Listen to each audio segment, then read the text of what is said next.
Para a gente começar a analisar o temário de hoje, eu começo a fazer uma relação de vocês que existem fundamentos constitucionais e legais para a substituição tributária. E porque nós não observamos os fundamentos constitucionais, nós muitas vezes encerramos a pauta de discussão na esfera administrativa e muitas vezes vamos ter que partir para o judiciário, infelizmente. Não é porque eu sou advogado que eu defendo a briga, eu repito isso. Mas, infelizmente, alguns clientes acabam fazendo isso. Começa lá no artigo 150, parágrafo 7º, que constitucionalizou a substituição tributária. Está lá, ó. Sem prejuízo de outras garantias asseguradas ao contribuinte, é vedada à União, Estados, Distrito Federal, municípios. Né? Daí está lá no parágrafo 7º. Não tem aquele troço de apertar aqui, né, Gelásio? Não tem. A lei poderá atribuir a sujeito passivo da obrigação tributária a condição de responsável pelo pagamento de imposto ou contribuição, cujo fato gerador deva ocorrer posteriormente. Olha ali, ó. Assegurada, imediata e preferencial restituição da quantia paga. Nós vamos voltar esse tema num outro momento, para vocês verem onde é que eu quero que vocês raciocinem junto comigo. Tá? Não bastasse isso, o artigo 128 da CTN também traz praticamente um texto muito parecido, permitindo esse tipo de situação em que há possibilidade de antecipação. Tá? Não bastasse o 128 do CTN, nós temos aí os artigos 5 a 10, lá da Lei Complementar 87 de 96, que é a Lei Candir, que regulamentam a substituição tributária no ICMS, né? Dizendo que dentro do Estado, o Estado pode fazer, ele pode estabelecer, existem os 3 tipos, é de lá que nós tiramos esse conceito, mais especificamente no artigo 6º, de substituição antecedente, concomitante e subsequente. Podem procurar os doutrinadores aí, vocês vão ver que já é classificado dessa maneira. A substituição que vocês têm, aquela que você paga o imposto antecipado, chama-se subsequente, tá? E que está tomando o mundo, né? Agora, tudo tem substituição tributária. A ideia da substituição, e eu participo lá do Conselho Tributário da FIEP, nós pedimos aí, junto à senadora Cátia Abreu, que ela se restringe a produtos de grande circulação. Porque a substituição tributária, na nossa concepção, embora eu entenda um fenômeno interessante, ele cumpriu o seu papel até o momento que nós não tínhamos IFD, nota fiscal eletrônica. Hoje, com nota fiscal eletrônica, com EFD, sincero e honestamente, o argumento sonegatório que havia não pode mais prevalecer. Pior, quem já atua na área há algum tempo deve lembrar lá, antes de maio de 2002, havia uma regrinha que a maioria dos contadores não gostava, mas hoje sente saudade, era feliz e não sabia. Né? Se houvesse excesso de tributação, eu tinha direito de buscar esse excesso. E se houvesse insuficiência, eu tinha obrigação de complementar. Contador nenhum gostava disso, porque as empresas não tinham controle nenhum. E sobrava para o coitado do contador. É verdade ou não é? E detalhe, com o decorrer do tempo, o Supremo acabou, extinguiu essa possibilidade, e os estados, não tenho que devolver se houver excesso, não. Também não posso exigir para complementar, não. Elevaram os MVAs. Daí a prova da última leva de substituição tributária sobre brinquedos, material de escritório, que jogaram um MVA absurdo e depois tiveram que ir reduzindo e descobriram que boa parte do segmento era segmento de microempresas, empresas de pequeno porte. E tiveram que rever essa confusão que está aí na legislação. Né? De qualquer maneira, é importante que se diga, gente, que essas regras todas são decorrentes do texto constitucional e estão bem declaradas lá na Lei Complementar 87 de 96, que é a Lei Candir. Depois da lei, nós temos um convênio 81 de 93, que é a base, o modelo da substituição tributária. Daí dizer que toda substituição tributária é igual, devagar que não é bem assim. A substituição tributária tem um monte de peculiaridades conforme o produto, conforme a atividade, conforme o Estado e assim por diante. Mas é a regra geral da substituição tributária. Depois disso, nós tivemos o convênio 110 de 2007, que é a regra geral para a substituição tributária de combustíveis. Ou seja, é outra regra. Por quê? Combustível tem imunidade em operação interestadual, tem peculiaridades, e eu costumo dizer, quem trabalha com substituição de combustíveis sabe, é a mais complexa de todos. Porque exige muito conhecimento do produto. E aí é um grande problema, né? Nós temos que aprender a culturarmos do produto que nós estamos trabalhando. Porque cada produto tem uma peculiaridade. Isso eu aprendi com muitos dos participantes que trabalham no segmento. Por exemplo, óleo combustível não é a mesma coisa que óleo diesel. Garanto que a maioria de vocês não sabia disso. E o que isso importa? E hoje, inclusive, a partir de julho, importa muito, porque agora vocês têm que pôr os 8 dígitos da NCM, né? Outra guerra sagrada, declarada. E eu tenho defendido a ideia que não deve ser feita a classificação pelo contador.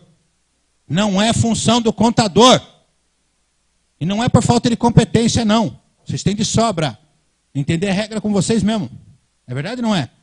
O problema é que quem deve classificar o produto é quem conhece o produto. E não tem ninguém melhor que engenheiro de produção, que vendedor, comprador. Eles conhecem o produto com uma riqueza de detalhes que nós não conhecemos. Nós vamos que perder o nosso tempo para entender o que é o produto. É verdade ou não é? De qualquer maneira, óleo combustível, gente, não é a mesma coisa que óleo diesel. E se você não tem noção dessa diferença, você já vai pegar o MVA errado. Qual é a diferença? O óleo diesel foi desenvolvido para uso automotivo e pode ser usado em caldeiras. O óleo combustível não, ele foi desenvolvido para a caldeira. Tem octanagem diferente, preço diferente, tem subsídio, agora tem o B100. Isso é uma informação peculiar, técnica. Então, esse é o primeiro cuidado. Se você trabalha com substituição tributária, procure conhecer o teu produto. Porque por mais que você não seja um vendedor, um engenheiro, infelizmente, por conta do ofício, você tem a obrigação de conhecer a tua atividade. É ou não é? E isso faz parte. Procure se aculturar do produto, tentar entender, porque isso faz a diferença na hora de classificar o produto adequadamente. Eu passo, às vezes, uma relação lá, o que tem substituição tributária, um macetinho, né? O que, quem, quando, como e peculiaridades. Com essas 5 perguntas, vocês resolvem pelo menos 90% dos problemas de substituição tributária. O que tem substituição tributária? Procure a NCM e a classificação. Sempre lembrando que o artigo 12A do anexo 10 diz que a classificação, muitas vezes, tem que ser deixada de lado por conta do desdobramento. Né? Isso está lá no artigo 12A do anexo 10. Então, temos que tomar cuidado, porque às vezes há um desdobramento da NCM e porque ela desdobrou, você acha que ela não está lá, mas ela sempre esteve.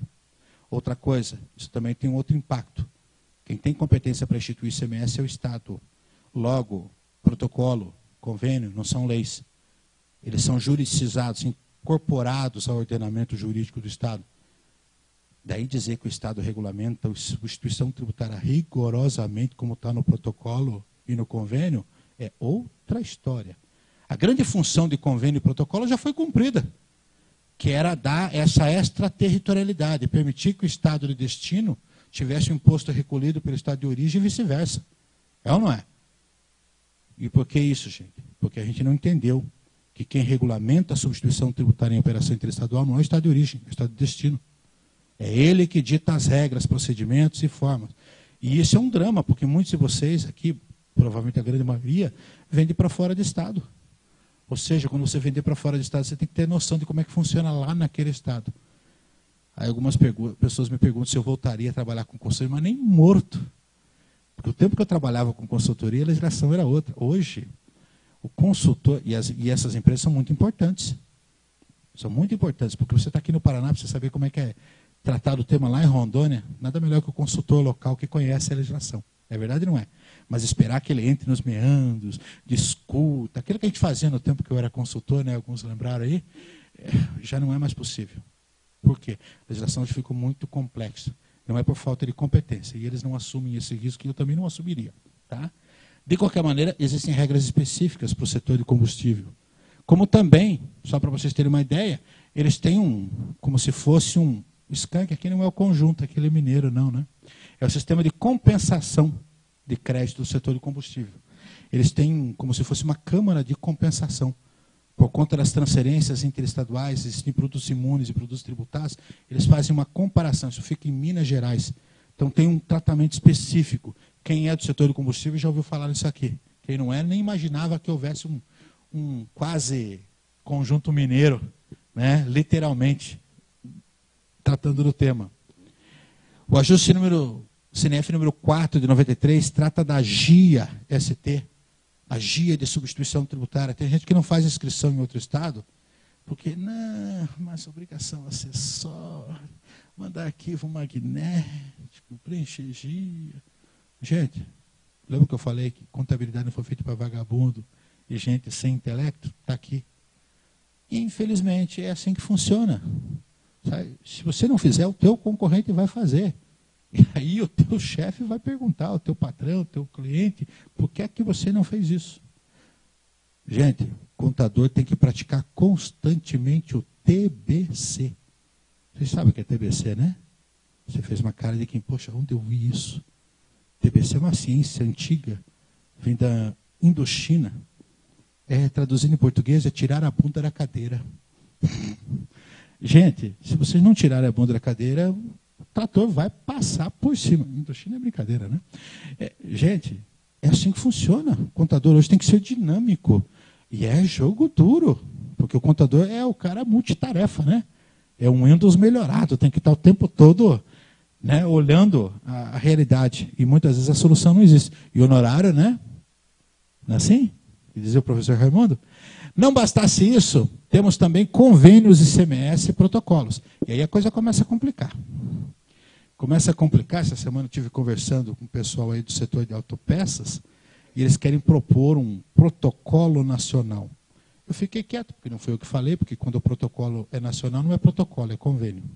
A diferença de protocolo e convênio é exatamente essa. O convênio ele abarca todos os estados.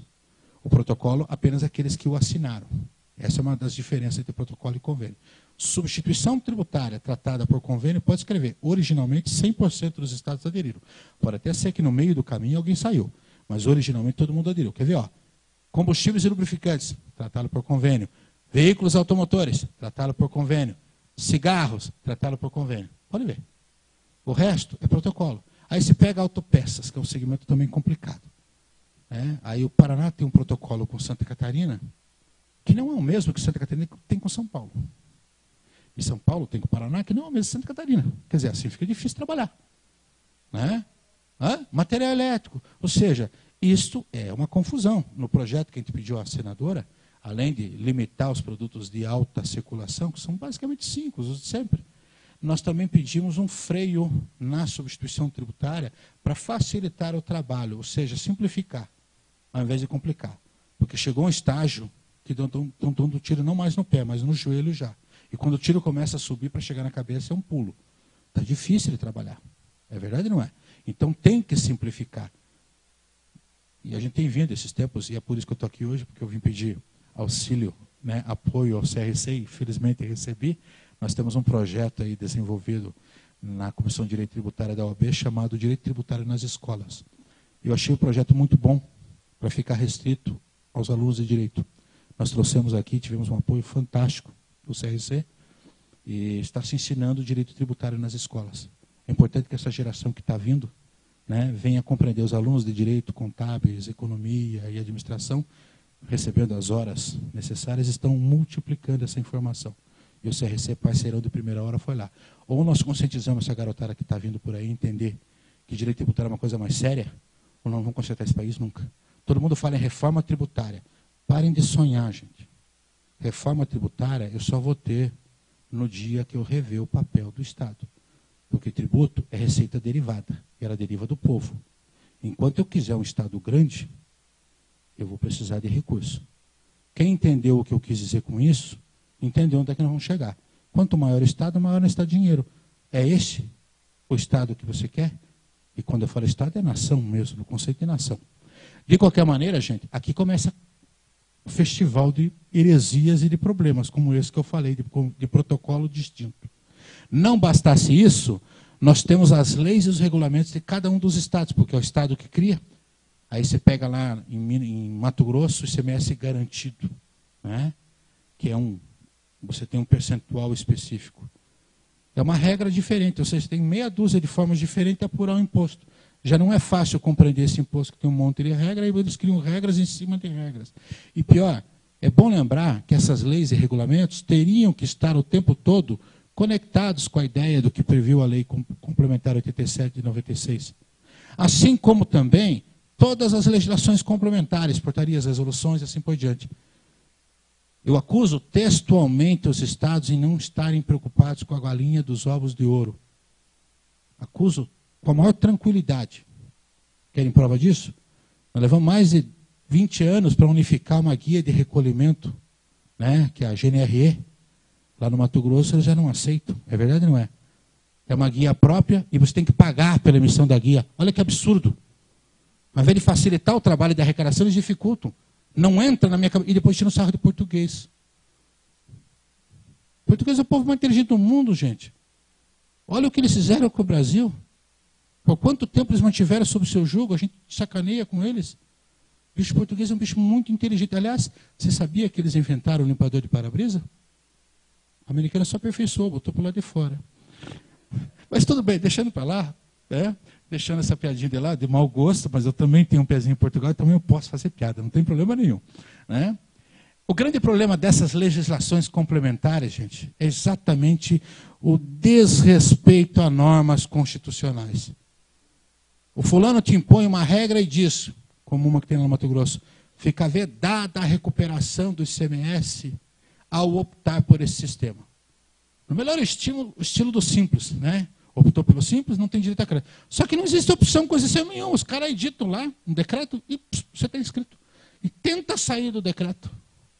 É uma guerra. É verdade ou não é? Quer dizer, é uma opção mentirosa. Não é faculdade, nada. É coercitivo. Você se obriga a contribuir. Todas essas regras aqui, gente, são o fundo de pano que nós temos que considerar quando falamos em substituição tributária.